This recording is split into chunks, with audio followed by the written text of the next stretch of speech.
Hello and welcome to my final blog for 2009. It's been a very busy last few weeks, in fact, in relation to mental health and employment. You had the Department of Health releasing New Horizons, which is their new strategy for mental health and mental health services over the next 10 years. The emphasis there is very much on promoting well-being, as well as dealing with those services to make sure that people who have a mental illness get the sort of services they want. In looking at that, they very much emphasise the role of employment in relation to promoting mental health and employment for those who've experienced a mental illness. On the same day, you had Dame Carol Black's team releasing their new document, Working Our Way to Better Mental Health. That's very much an overarching framework looking at mental health and work in a more general sense. The Perkins Review was released as well, which is Releasing Ambitions. That looks at employment for those who experience a mental illness or a mental health condition.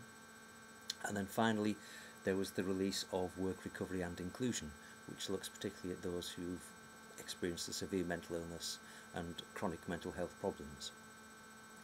Bringing all those things together, it's good news for mental health and employment.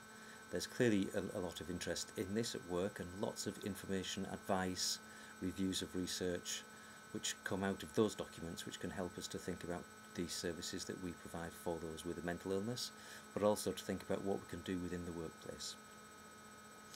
Within the workplace, slightly before those, and just after my last blog, NICE released its guidance in relation to promoting well-being at work.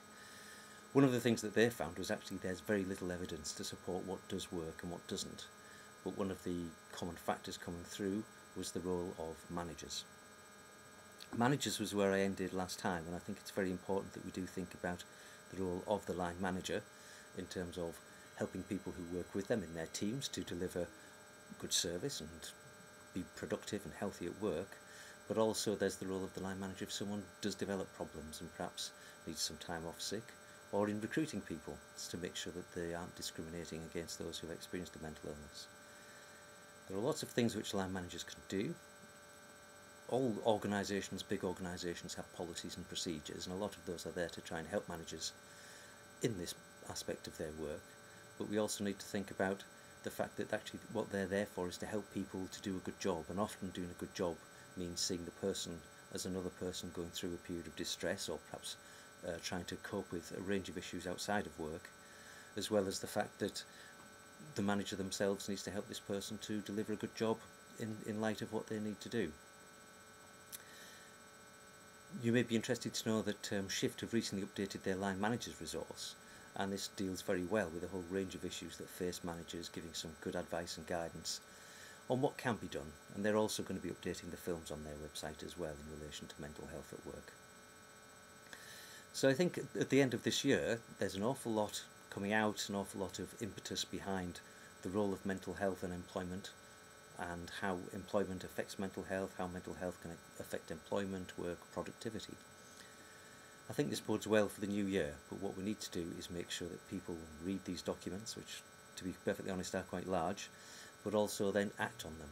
And I think it's the job of people like myself to try and help managers to understand and to interpret these things for them. And as we're coming to the end of the year, I'd just like to say thank you to all the people who've used the Working for Wellness site.